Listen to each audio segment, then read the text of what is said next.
Hey everyone, welcome to a new episode of Wander and Create with Emma. I'm Emma, also known as Wander and Create with Emma, which is the name of this YouTube channel and all my socials. I am a knitter and a crocheter, and I also love to travel. So in these videos you'll often get works in progress of what I've been up to. I design patterns as well, so you'll see a lot of designs that I'm making or working through, new pattern releases, and then other upcoming patterns that I've seen and want to make. In this video I'm going to be talking through my knitting and crochet plans for the fall. It seems a bit crazy to be recording that today because it is a really hot day. It's September, but it's hot. Me and my partner James actually just got back from a morning hike in Deep Cove in BC near Vancouver. It's one of our favourite areas in North Vancouver. It's really beautiful on the water, surrounded by mountains, and we did a hike up to Quarry Rock, which is a viewpoint. It's not too hard of a hike. It took us about 30-40 minutes to get up to the top. I sat at the top of it for a bit, took in the views. You can see people on the water kayaking and paddleboarding in their boats. It's just stunning, serene place to be. So we just got back from there, got quite sweaty, but now it's time to talk about fall. So I saw in the latest episode from Ali Makes Everything, I really liked the way that she'd set up her video. She did her definitely gonna make pattern list and then want to make if there's enough time list, and I think I'm gonna do similar. So first I'll talk through things I definitely want to make or definitely want to finish if it's a work in progress, and then I'll talk you through the patterns that I have seen or have been in my queue for a long time on Ravelry that I would love to try and make this kind of fall winter season, but we'll see how we go.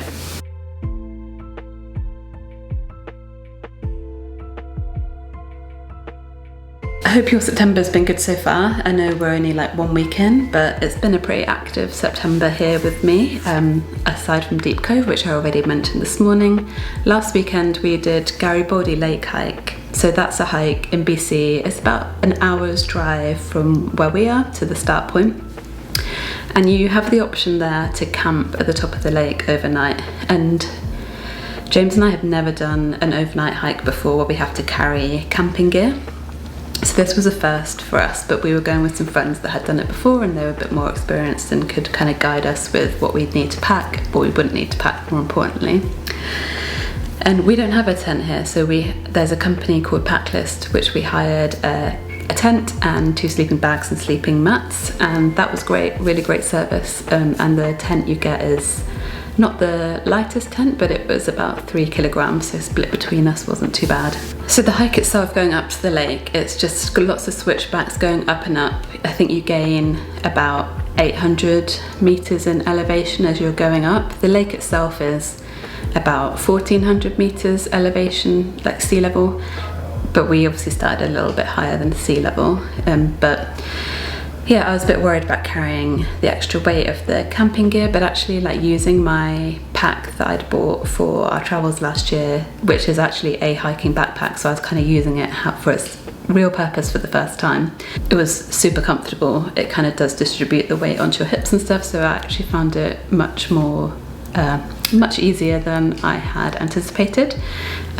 My friend recommended I get hiking poles as well, which did really make a difference. They took a bit more of the weight off your shoulder and just kind of helped you get up the hill. But all in all, it wasn't too bad. Had a little bit of a struggle, maybe 3.5-4 k's in. But it was fine, not as hard as I had anticipated, and it was worth it to see the views. From the lake you have the views of Mount Garibaldi, and it is completely stunning, classic BC, that turquoise, sulphury water of the lake, and then watching the colours change on the mountains as the sun was setting, all the pinks that we could see. It was beautiful and really serene. So it was a very positive first experience. Sleeping in the tent, I didn't sleep too well. I think it was a mixture of kind of exhaustion, my muscles were sore and I couldn't get comfortable, and also just that first unease. I've camped a lot in my time in the UK and also when we're in New Zealand, but here it feels different because of the wildlife. I've got much more comfortable with the idea of the bears here than I was when we initially moved 5 years ago, but still camping with, you know, that kind of big wildlife roaming around makes you feel a little uneasy. Even though I knew the campsite was busy, it was like super unlikely that anything was going to happen. It kind of played on my mind a bit once I was trying to go to sleep. But anyway, it was great. The descent the next day was actually kind of harder than the going up. Just a lot of kind of pressure on your knees and your feet. My backpack for some reason felt heavier, even though there's no way because we'd kind of eaten all our food. But it was completely worth it. I'd love to do it again. There's a kind of additional hike you can do from the lake up to another viewpoint. It would add a significant, it's about 10k extra on top of the hike you've already done, so a little bit more training and maybe I'll be up for that. But anyway, that's been my September so far. I really need to get back to knitting, crafting, chat. Before I get into what I'm going to be making or finishing for sure, I'll just quickly mention what I'm wearing. So my top, both of these are featured in my episodes before, but in case you're new here, this top I'm wearing is the Ripple top from Jessie Made Designs, made with sock yarn from Lily and Pine in a colour, I can't remember the colourway, I want to say tropical or something summery like that. And then the cardigan is the Honey Bop cardigan by Poison Girls. This is one that was a long time in the making. It was a work in progress for kind of 2 or 3 years, and I finally finished it this year. And it's going to be great for the kind of transitional season. It's a fingering weight sock yarn. And yeah, it's going to be great kind of as we move into fall, those like cooler days, cooler evenings. This is the kind of perfect weight for that. So they're what I'm wearing. Right, finally. Things that I'm gonna be making definitely or finishing. So things that I want to finish. Number 1, the Ingrid Sweater. I know I've mentioned this over many weeks of my episodes, and it has taken me much longer than anticipated. I think when I started I thought I might be kind of finishing this project right now because I started it back in like early summer. And since I last talked about it in a previous episode, I have managed to actually work on it a bit more, but I'm still on the back panel, although very, very close to finishing the back panel. So I'm now only here. It's still not much, but I'm going to be working away with it. I've got really into it now, and you know, having that idea that it's going to start getting cooler, I really want to be wearing the sweater. I need to just get going with it. So this is by PetiteKnit, which I know like everybody's making PetiteKnit patterns at the moment. I did get a bit caught up in that kind of exposure to all of her patterns, made me want to try one of her patterns just to see what all the hype is about. And I'm enjoying it. Like, it's definitely different, slightly maybe more challenging for me in terms of knitting, like having these different panels and the kind of cabling and mixture of stitch patterns, but I'm enjoying that challenge, like keeping me busy with the kind of changing of the patterns. So I'm enjoying it, and I'm using Lime Brand yarn Fisherman's Wool. It's 100% wool, like worsted weight. I've used it quite a lot before. I'm actually using it in my upcoming design that should be out early October, the Hornby Vest sweater vest pattern. That's a crochet one, so look out for that coming early October. Yeah, but I find it's very good value for money. I think you get a lot of it. I'm kind of nearly up with this, but one kind of skein is quite a lot, and it was about, I don't know, $20, maybe less than that. So I think it's very good value for money, and I found when I've made things with it before, it doesn't pill or anything too much, and it's a really nice, like warm weather sweater. So that's definitely getting finished this year. Okay, next is the Stella quilt blanket. The pattern is by Laura Penrose, and it is, I looked at the pattern, you can make it in various sizes. I think I am going to be making this for my sister's baby, who is due in like 2 to 3 weeks from now. So very exciting, and I haven't started making the blanket, which I feel bad about, but hopefully she's not watching this. So so for a baby, I was looking at the options available. I'm going to be making the size that's called a lap rectangle size, so it's slightly bigger than just the lap size. It's kind of the next one up, rectangular in shape, and I think should be big enough for a like kind of standard baby blanket size. I have bought, I showed in a couple of episodes back, I bought a blue and a green Rico Baby DK balls of yarn. I've used this yarn before to make baby blankets and baby clothes. I find it is like a synthetic yarn, but it's really soft, and it being synthetic means parents can stick it in the wash if they need to, and they don't need to worry about it shrinking or anything like that, so it's kind of much better for the babies and soft on their skin. So I've got it in the blue and a green, and I would like to get some alternative colours. I'd love, if it exists, and I don't know because I haven't looked yet, but a kind of dark purple and then a cream as like the main thing, because as you can see it's kind of quilt patterned, but there's one kind of main colour and then the contrast colours. So I think cream is going to be the main, and then I'll have this blue, green, purple contrast colour. I don't know whether to add a fourth colour in there. Let me know in the comments if you think I should, but I don't know what colour it would be. Not sure. It could be grey, but will that kind of make it a duller? I don't know. Let me know what you think. The actual pattern itself calls for fingering weight yarn, but I already had bought this DK yarn with this pattern in mind, but I hadn't looked at the pattern details, so meh. But I think, a blanket is slightly more forgiving if you don't meet the gauge. It doesn't really matter, you're just going to end up with a slightly bigger blanket or smaller blanket depending, and I think this pattern is kind of made up of squares, so you can just add more squares, have less squares, whatever the preference is, so I'm not too worried about that, but I really need to get going with it. And I also have another couple of friends who are expecting at the moment, and they'll be due kind of before Christmas, so a baby pattern that I often go to and have made before is the Cinna Kiddo cardigan by Maven crafted. I've made this pattern lots of times before, again using a kind of more synthetic softer yarn. I've made it in a range of colours for boys and girls. I really love the pattern. I'd kind of like to make an adult one, but I know they're easy to make, I know they're very cute, and then being a cardigan means they're easy to take on and off compared to like a jumper, which I have made before, but I understand they're maybe slightly more difficult to take off of newborns, and a cardigan is better. So I've been told. I don't have any children myself, so what do I know? But yeah, so I plan to make 2 more of those before Christmas. I can do it. They don't actually take too long, but it's just kind of these other projects, which is why I don't know if I'll get to those other things that I said I want to be making over this season, but stick with me. Okay, and then the last thing that I do really want to make, because it has been in my queue and I bought the pattern years ago, is the Holly Jolly socks. It's by This Handmade Life. I really love this. I mean, I love making Christmas socks anyway. Last year I made a whole bunch for James's family. I've previously made for others, and also of course for myself.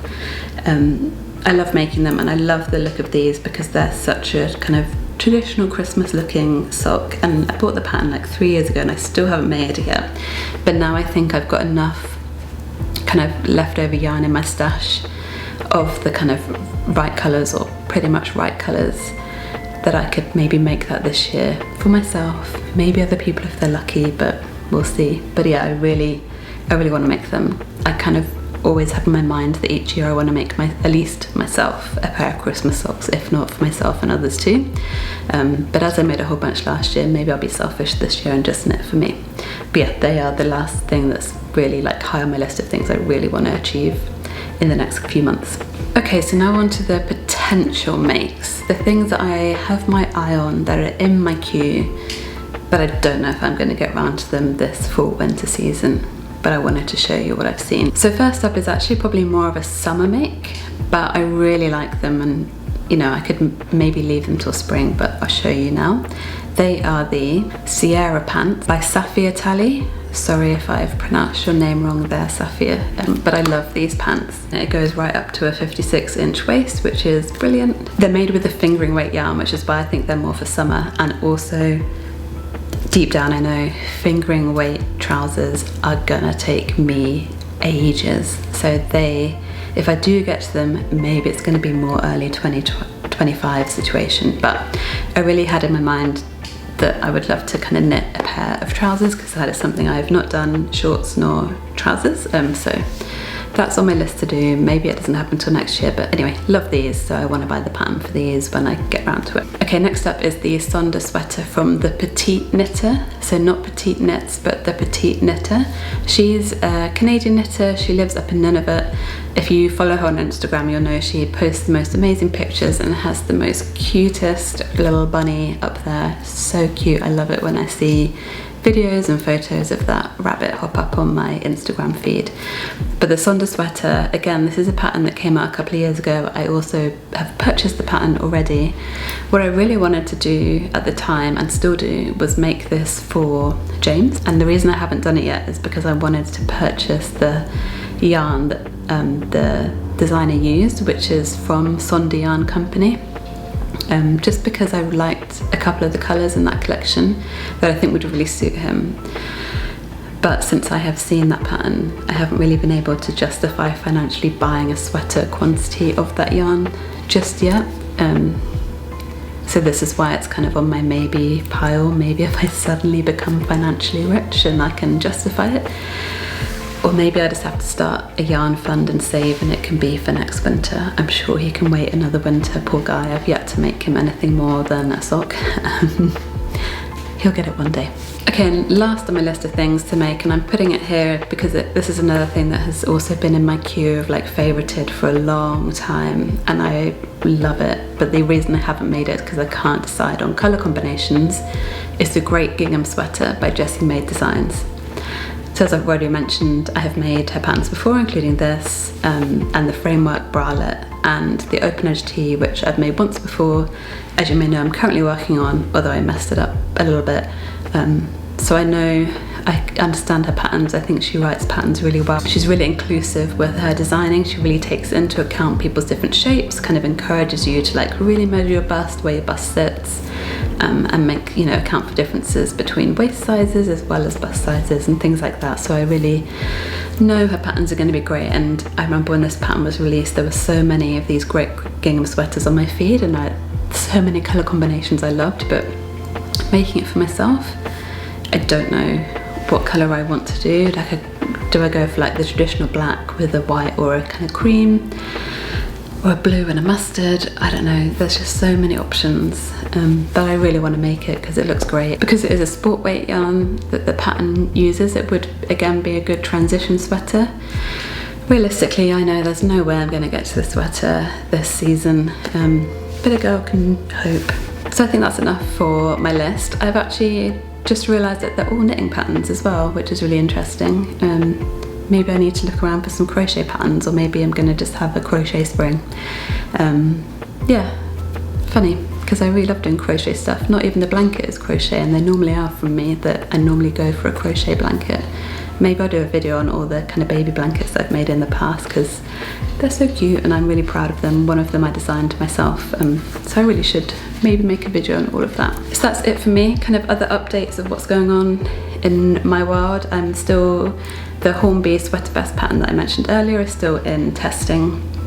There's about 4 weeks to go before that pattern will be released, so if you're interested, make sure to sign up to my newsletter, because that's where people will be first to hear when it's out. And I'm currently working on a new like knitted sock design. For some reason it's taken me a while to kind of get this pattern. It's actually a very simple design, but I keep managing to mess it up. I am still a bit of an amateur designer. The patterns I publish in the end are really great with the help of testers and tech editors, but I'm still very much learning a lot as I go.